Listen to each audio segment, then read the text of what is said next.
Coulthard has claimed pole position once again. He was quickest on Friday, went quicker still yesterday. Since the British Grand Prix in July, Coulthard has taken 30 points to Hill's 20. He's proved a lot and aims to prove still more before his move to McLaren next season. Damon Hill alongside him on the grid, but crucially ahead of Schumacher.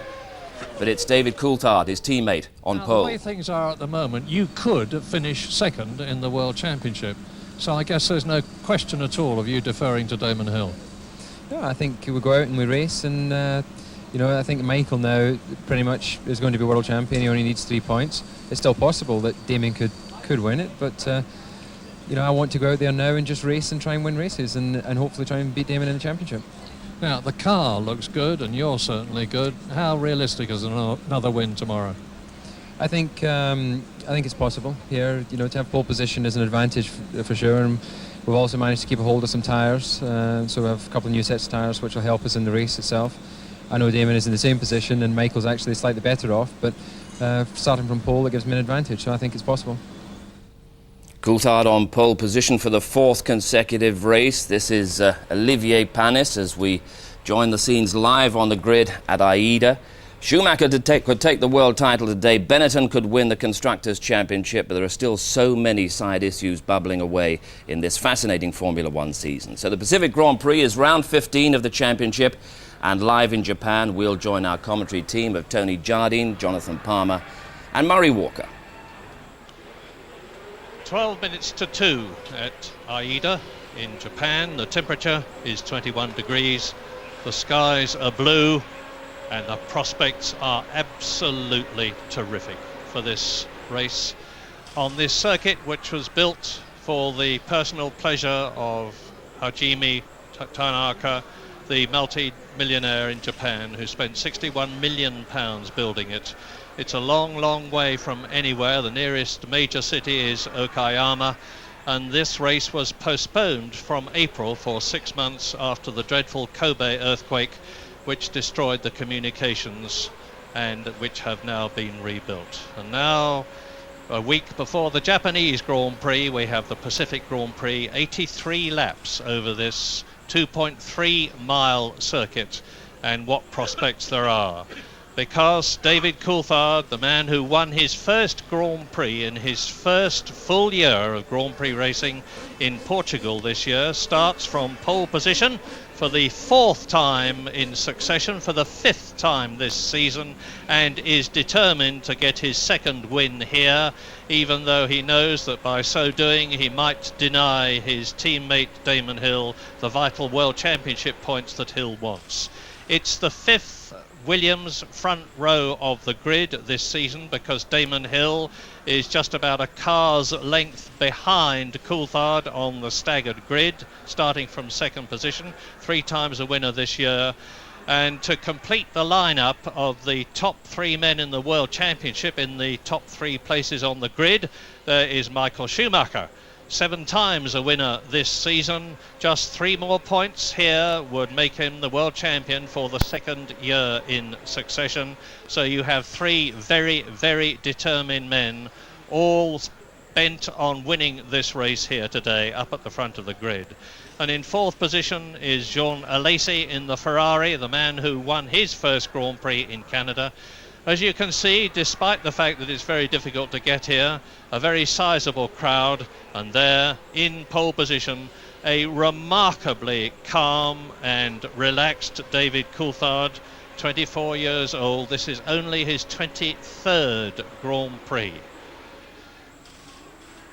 And there you see the Ligier of Aguri Suzuki, and that explains, of course, why Martin Brundle is not sitting in that car and why he's sitting alongside Jonathan Palmer and I, ready to talk to you during the course of the Pacific Grand Prix.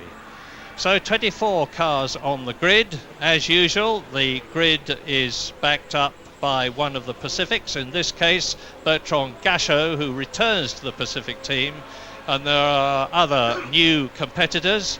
Mika Häkkinen is probably watching this telecast, at least I hope he is, the McLaren driver. And his place is taken by the McLaren test driver, the young Dane Jan Magnussen, who's making his Grand Prix debut here, and he's performed extremely well in qualifying, starts 12th on the grid. Now this circuit is extremely hard on tyres, and because of that the strategy as ever is going to be vitally important. Who is going to stop when? Are they going to stop 3 times? Are they going to stop twice? How about a forecast? Jonathan Palmer. Well, I think first of all we ought to set the scene with this particular circuit. It's 2.5 miles long. It's a very short, twisty circuit by Formula One terms, and that means that the average speed is low. It's only 110 miles an hour with a top speed of about 175. Now, the other consequence that we see all too often with these very twisty circuits, it's a little bit like Hungary, is that overtaking is exceptionally difficult, and for that reason I suspect that most of the overtaking that we do see is going to take place in the pits for the pit stops. Now, tyres have been the major issue here this weekend. The major issue because Goodyear have brought along the same C compound. That's a rather softer tyre than most people used last year, and the tyres have been degrading, by which we mean they go off relatively quickly initially to a pace that's about 2 seconds a lap slower than when they're brand new. And that's why we heard David Coulthard talking about conserving tyres, and many of the teams have tried to keep as many sets of absolutely brand new tyres, complete with the labels on, to use in the race. Now, in terms of strategy, I think the options are either 2 stops or 3 stops. Certainly the figures, the computer figures, say that 3 stops is the way to go. And if we see 3 stops, it's an 83 lap race, so we're looking at roughly lap 20, lap 40 and lap 60. But the problem is with stopping, of course, is that then you've got to overtake somebody again, and with overtaking being so difficult, I think a number of the teams are going to be looking at running just 2 stops because of that problem, which in theory is some 15 seconds slower in overall race time. But the way I would anticipate things is that because both Williams cars should have a clear field in front of them, we're going to see the Williams cars starting on brand new tyres, and in fact I think I can see a label on that tyre of David Coulthard's right in front of me. Both Williams cars starting on new tyres. I think both Williams cars will go for 3 stops, and that'll mean stopping their first stop, maybe lap 18, lap 19. While behind them, Michael Schumacher's got to try and work out a way of getting by them in terms of strategy, because this weekend we've seen the Williams cars dominate on pace. Schumacher really did everything he possibly could to try and get close in qualifying, but he's been struggling to keep on their pace. So Schumacher's going to have to try and win this race by virtue of better driving and better strategy. And it may well be that he will opt for doing a later first stop to give himself the option of stopping either twice or 3 times. And there you look down from the helicopter, you see the magnificent scenery around this 2.3 mile AIDA circuit, and you can see for yourself the configuration of it, the fact that the 2 straights on the left and the right are very short indeed, that there is a profusion of 2nd gear and 3rd gear corners, therefore grip is going to be very much the needed order of the day here at AIDA. So, Coulthard pole position, Damon Hill is 2nd, Schumacher is 3rd, Jean Alesi is in 4th position on the grid for the start of the Pacific Grand Prix.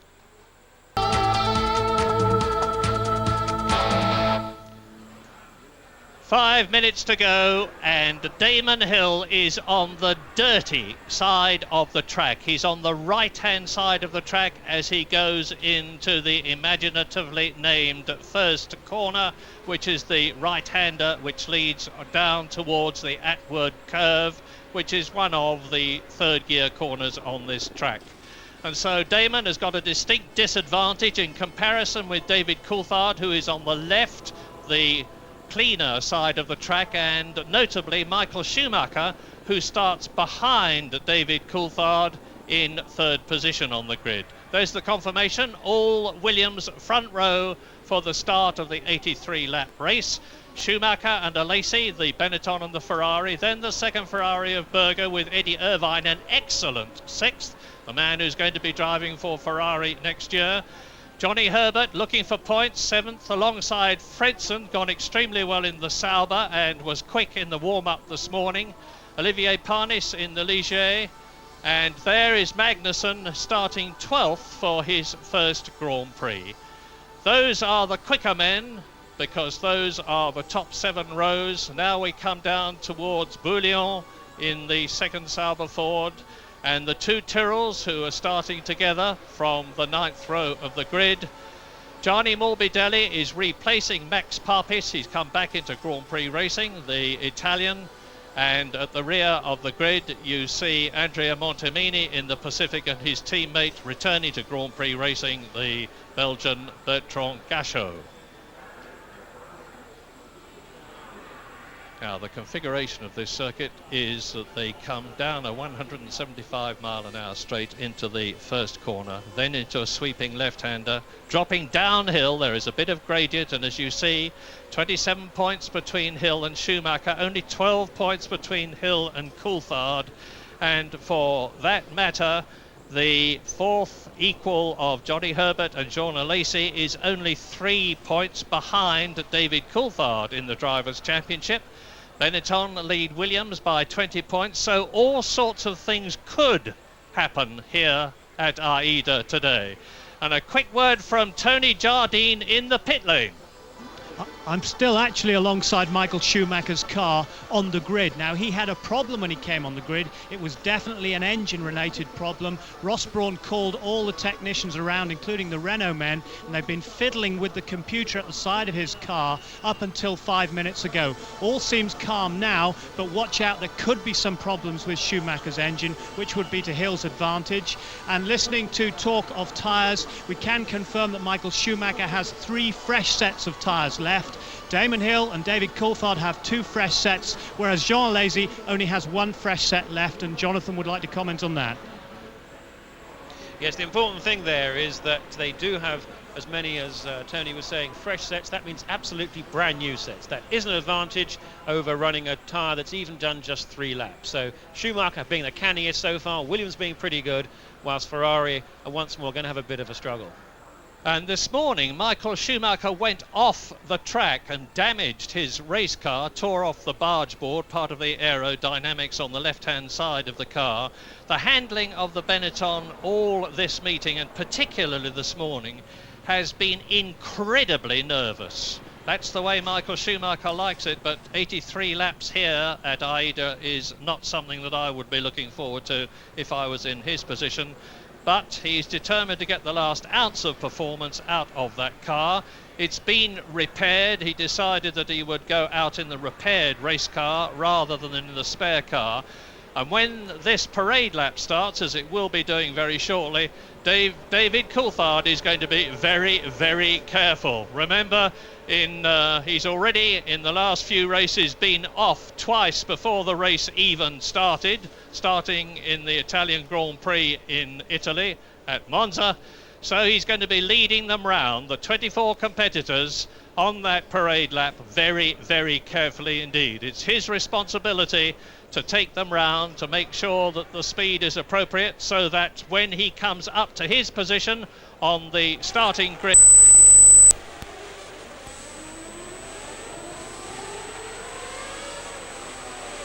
You've lost it. On the right-hand side of the track, as we look at it, that's the left-hand side down the straight. Now that's the line that the cars take when they're lapping, and so it's a cleaner track. Through the right-hander there, the named at the first corner, and then through the next left. Now this is named Williams Corner. We have some interesting names on this circuit, which have really been derived from Grand Prix drivers of a bygone age. And then we come into the Atwood hairpin. Now this is a 70 miles an hour third gear corner leading on to what is really about the only overtaking opportunity, and that's difficult. Onto the main straight, up through the gears, 3rd, 4th, 5th, 6th, to about 175 miles an hour as they come into what's simply called the hairpin. Once again, the drivers getting heat. Look, we can see those labels on Schumacher's car. That's the 3rd car back. You see the flashes of white going round and round. That's going to give Schumacher, as well as Hill, as well as Coulthard, an advantage, because in the early laps, that's probably worth half a second or so. This corner, the left-hander, is called Revolver. It's actually quite an apt name, because we've seen more spins there than perhaps anywhere else. Through the left-hander of Piper, more labels on David Coulthard's car as he slows up, allowing the field to bunch up behind. It's quite warm here at Aida, and he doesn't want to end up on that grid well ahead. Then through the Redmond corner, 2nd gear, hairpin on the short straight. With the 700 horsepower, it's just too much. Out of the 50 miles an hour Hobbs hairpin, through the Mike Knight right, through the last corner as they come onto the grid, and you're going to see the cars all keep to the left before they sweep to the right to take their grid places finally. But from the start, don't forget Damon Hill, or rather Michael Schumacher, took the lead from Damon Hill's position last year. And it's my guess, though, this time we may see Michael Schumacher get ahead of Hill off the line, as he has done for the last two Grand Prix. I think we should look out for Eddie Irvine, too, back in 6th place. He could well get by Gerhard Berger. Now, there's a prediction for you. So they roll up to their positions on the starting grid. Remember, on the right-hand side of the grid, as you look at it, is David Coulthard. On the clean side of the track, that is Michael Schumacher. We're on his car now, looking ahead at Coulthard's car. Damon Hill on the left of your picture is on the dirty side of the track, and right behind him is the Scarlet Ferrari of Jean Alesi. There is the reigning world champion. Is he going to be the 1995 world champion? In a couple of hours' time. This race is going to last about 1 hour and 45 minutes, all being well, for 83 laps of this track. And I say again, because it bears repetition, that this first corner is going to be one of the most important of the season for these three men at the front. Coulthard in pole position, Damon Hill on the left, Michael Schumacher behind Coulthard. And remember, it's the right-hand side of the track which is the clean side.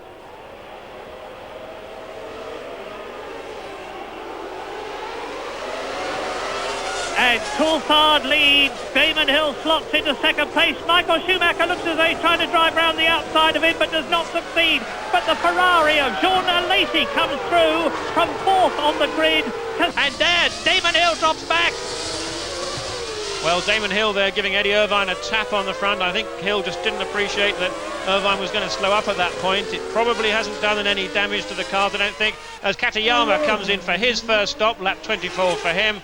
And Williams pit are getting ready for Coulthard, we hear now. So I think Williams have been hedging their bets. Now, the interesting thing now is, will they try and convert Coulthard, into a 2-stop strategy, or will they have it as a 3-stop? And the way we're going to tell is from how long he's stationary. There shouldn't be any other cars around. Let's have another look there as up the inside there goes Alesi, inside Irvine. Hill's left front wheel right on date from Damon Hill, really there. He was really never going to have a chance to get through there. Now look at the time. We need to see the time. Coulthard's coming in. If it's going to be 8-9 seconds, it's a 3-stopper. If it's going to be 10 or 11, it could be a 2-stopper. 32 seconds in the lead ahead of Michael Schumacher. This is lap 25. What Williams need to do here is just be very careful and deliberate about changing those tyres, changing those wheels, letting the fuel go in, getting the fuel hose off. It's a long stop. 11 seconds. Jonathan. 2-stopper, the first of 2 stops. That's my guess. And where is he coming out? This is the important issue. And Coulthard is out ahead of Michael Schumacher. David Coulthard still leads the Grand Prix. That's perfect. By 7. Alesi in the Ferrari and Hill in the Williams will come in for the second of their 3 stops. More confusing, or less clear certainly, is a situation right at the front. We believe David Coulthard will be staying out for quite some time more, another 15 laps. But Schumacher may be coming in the next 2 laps if they intended from the start to have Schumacher on a 3-stop strategy. On the other hand, if Benetton were playing canny, and they're pretty good at doing this, Benetton may have started off with enough fuel to actually do a 2-stop strategy, and then elect. He may still have enough to take him through to, let's say, round about lap 40 or thereafter, because that's the way they planned it. So it may well be that we don't see Schumacher come in the next lap or 2. Complicated, isn't it? Well, we're with Michael Schumacher now, going through to complete another lap, to complete the 36th lap, and there ahead of him you see, and he sees, David Coulthard. Yes, I tend to think Schuey will be on a 3-stop. His car's been an animal all weekend on old tyres, but also I just hope they bring Hill in early, even if it's 5 or 6 laps before his scheduled stop, just to give him track position. Alesi's costing him well over a second per lap, and the World Championship is just going down the pan. He needs to get track position, then try and get himself into the motor race. They're coming up behind the Ligier, passing the Ligier of Olivier Panis, who is in 12th position, and Michael Schumacher comes right up under the rear wing of David Coulthard's Williams Renault. But Coulthard knows he's there. He can see exactly what the situation is in his mirrors. He doesn't Ready as well. This is going to be a replay of the very first stop, and they're going to have to try and double guess each other because they will each know that this stop is going to be crucial once again.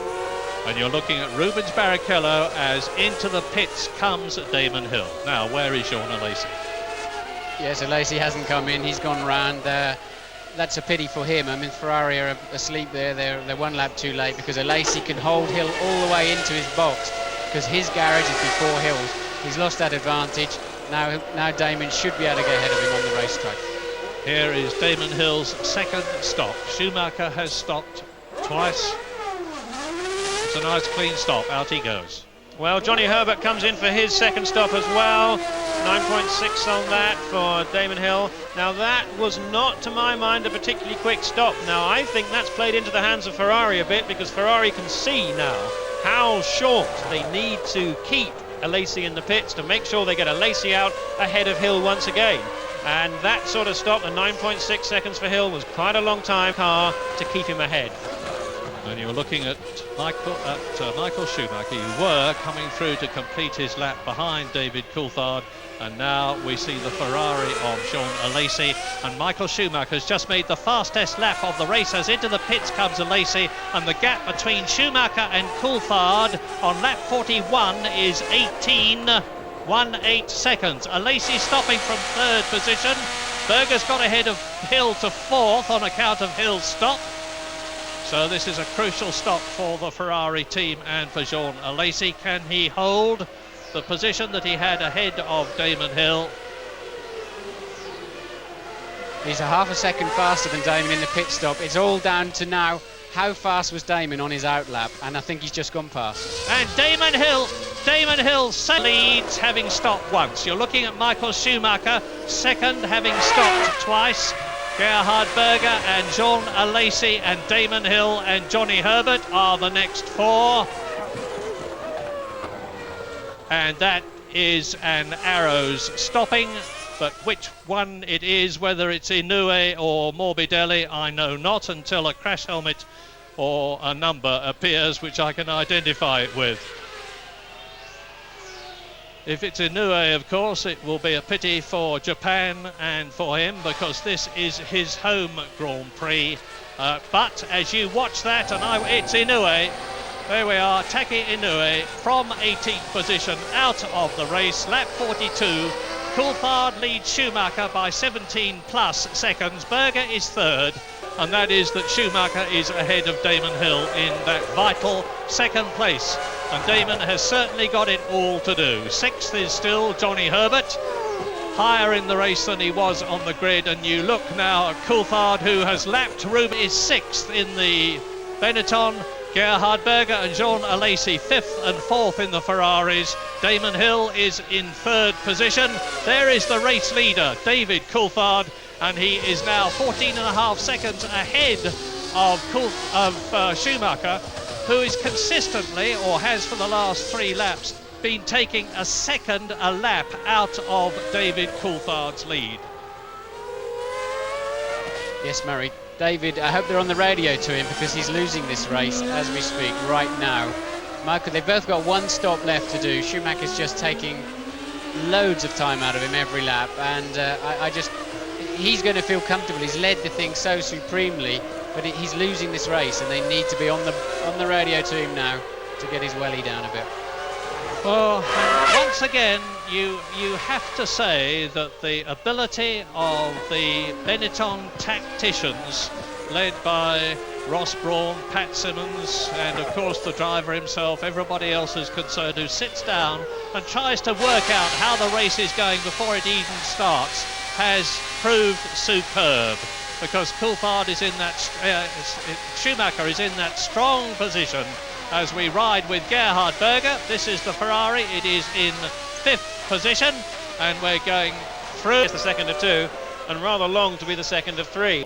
I very much hope he has, And if that's the case, I'd expect him to actually drop away a bit from Schumacher, because his car is going to be pretty heavy at this point, heavier in fact than any driver's car in the race so far, if he's got to get all the way to the end, and that's now some 31 laps on this tank of fuel.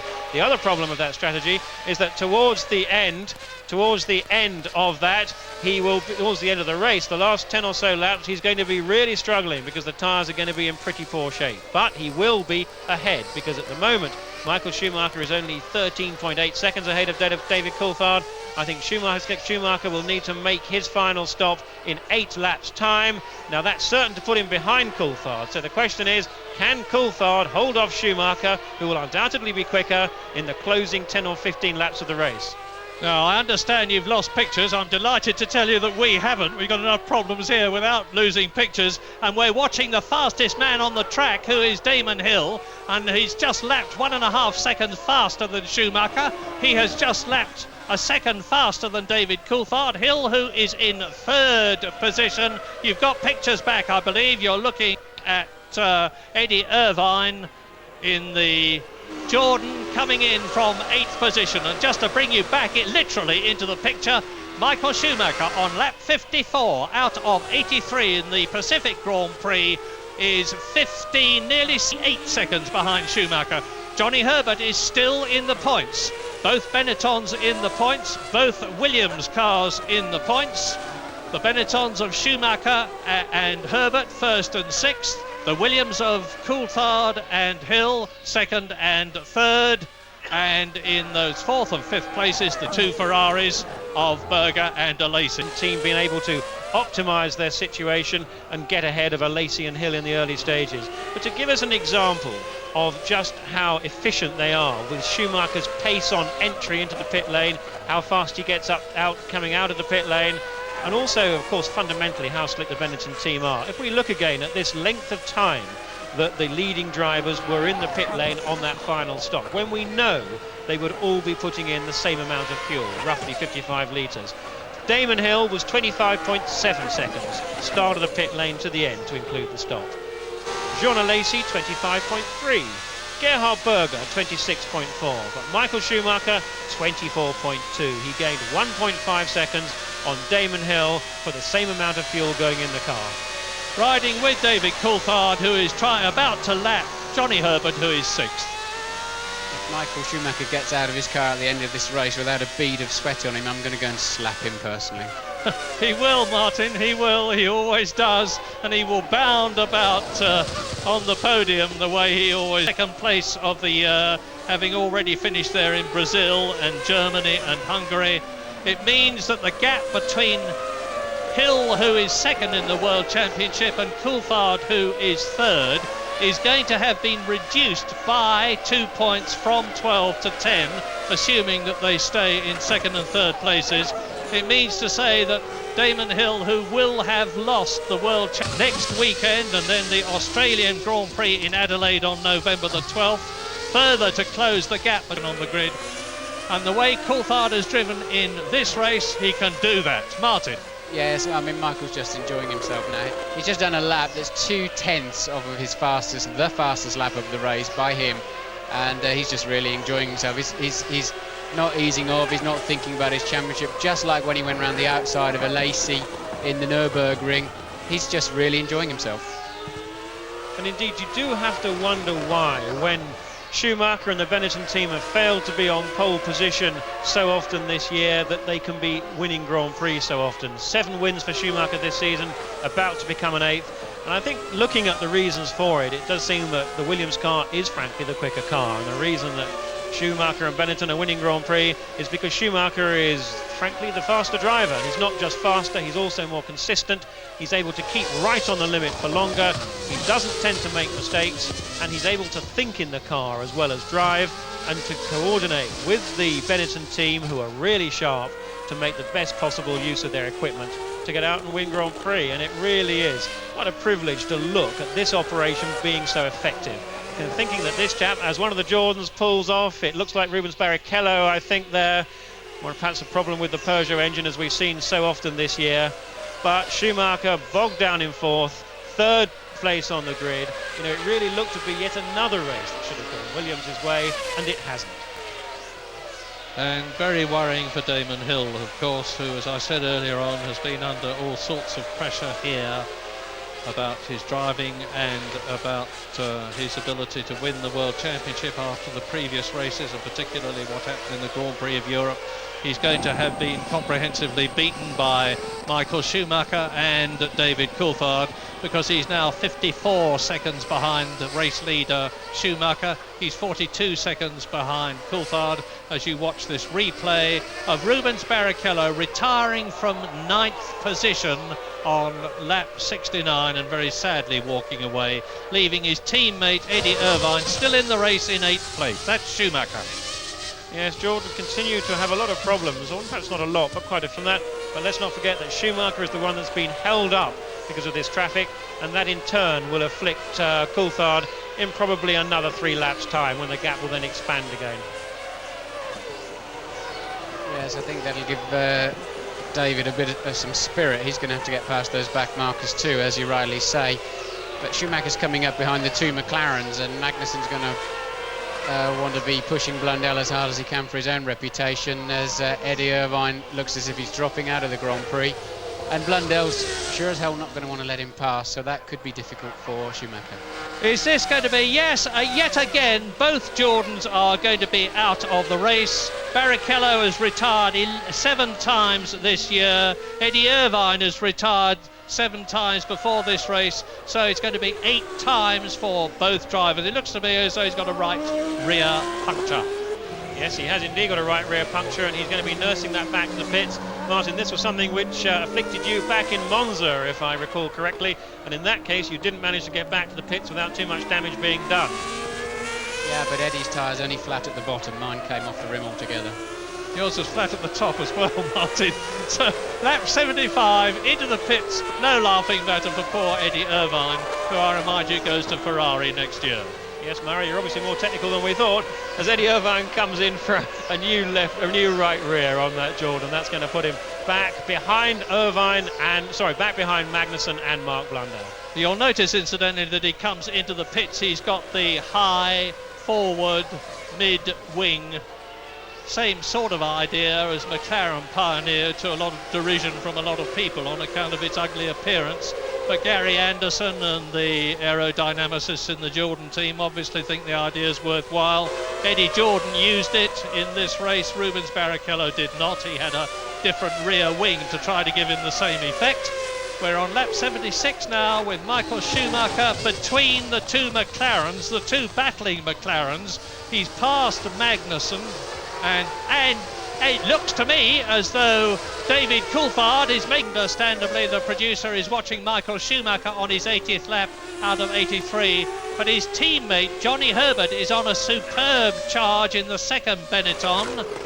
He is now only 9/10 of a second behind Jean Alesi's Ferrari. The race order on lap 80 out of 83, lap 81 now out of 83. Schumacher, that you're looking at, leads Coulthard with the race in his pocket, barring a mechanical problem.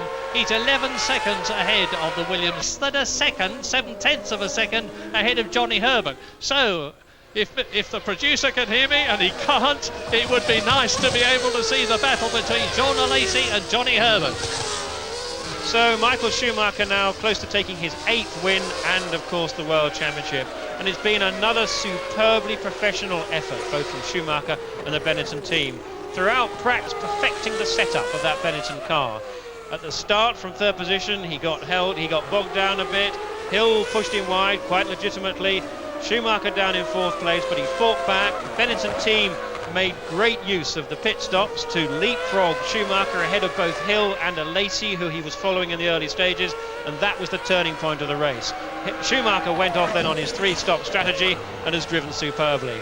Behind in 2nd place now, David Coulthard, 11 seconds behind Schumacher, did so much right. Pole position, got away off the lead as he's done every time too from pole position, and really did nothing wrong at all. And I think the biggest problem for David Coulthard has been the two-stop strategy that the Williams employed, and he is now just 12 seconds behind, and we knew that from the theory 2 stops was 15 seconds slower than 3 stops, so just maybe that really has made the difference, whilst it has been no doubt a disappointing race for Damon Hill. He made a good start but lost out to Alesi. Alesi was 4th on the grid, Hill 2nd, and that was to prove crucial because Hill got held up behind Alesi for the whole of the first and the second stint, and Williams' pit work undoubtedly let Hill down, but then Hill did also make a minor error as it turned out. But nevertheless, I'm afraid the fact is that Michael Schumacher is very much the deserving world champion this year.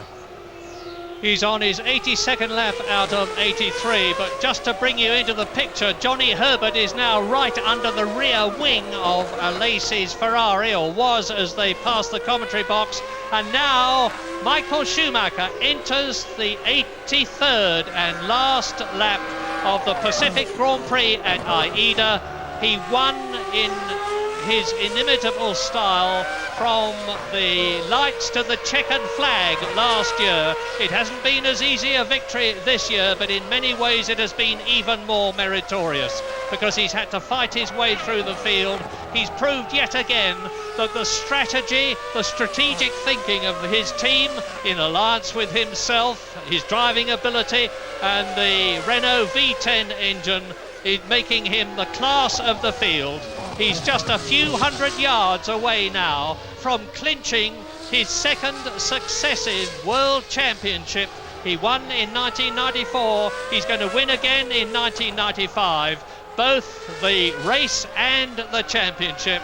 He's put Damon Hill away in the most convincing possible way, not by being content to drive round and get 3 points, but to fight for victory, as he supremely did in the Grand Prix of Europe last year.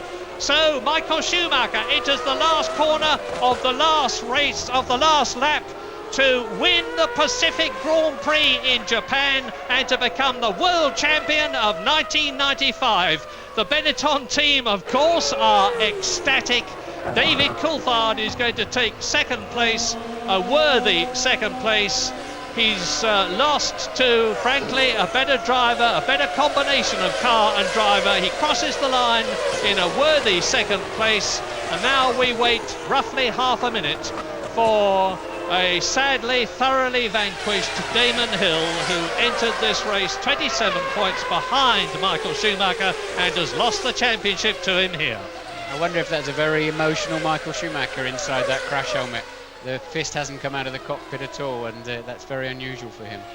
I remember Jean Alesi saying that he literally cried. That's Damon Hill crossing the line to finish third for 4 points when he really needed 10, and he waves a hand of, I suppose, resignation and regret to the crowd, and Michael Schumacher now does wave a hand of victory, and Flavio Briatore is interviewed.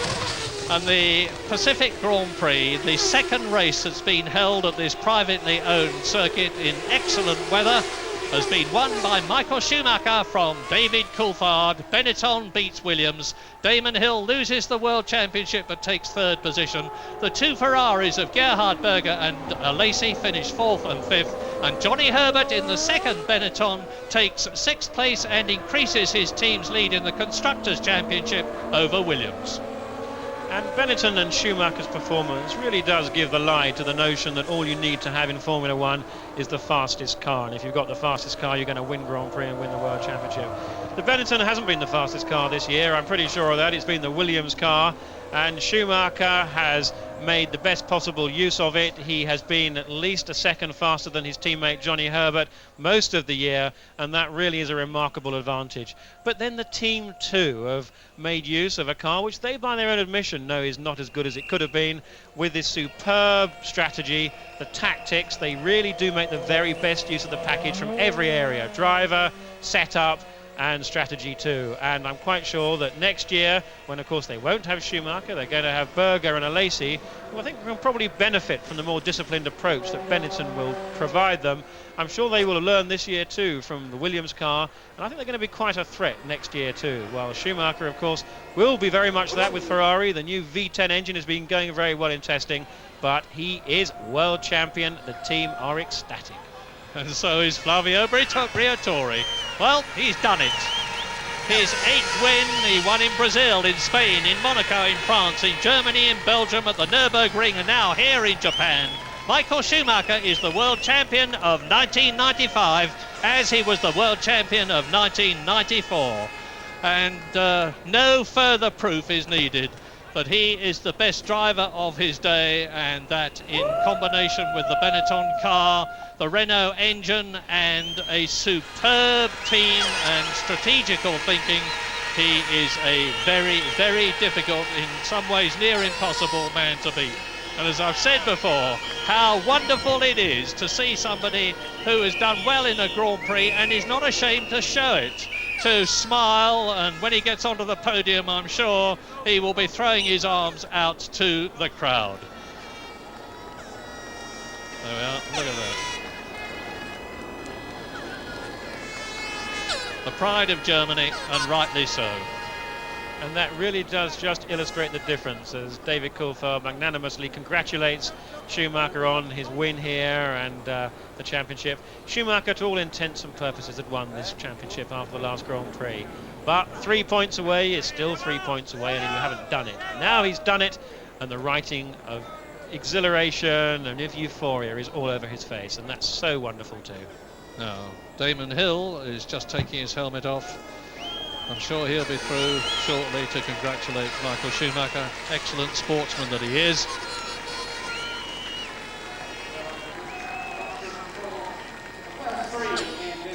Into the Parc Fermé goes the car for the final scrutineering, and a disconsolate Damon, knowing that his last hope, a very slim hope admittedly, with 30 points to be won when this race began, and he was 27 points behind Michael Schumacher, has disappeared.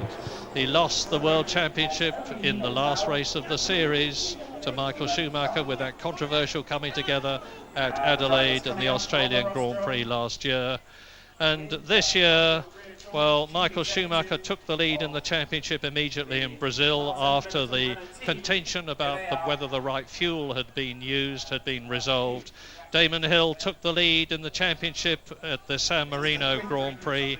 Then Michael Schumacher took it back again, and he has held it all the way through the series, from the 4th race to this, the 15th race of the 17-race series. I think this World Championship will mean a great deal to Michael.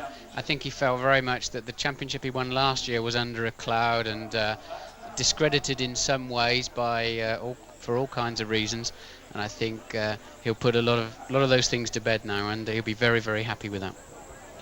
I think that's a very good point indeed, and I think there were a number of doubters last year. There were a number that felt Schumacher's championship had become by virtue of cheating or alleged cheating from the Benetton team, and I think this year's championship really does go to prove that that wasn't the case. Simply, they did a remarkable job with the package they had. They had the Ford engine last year.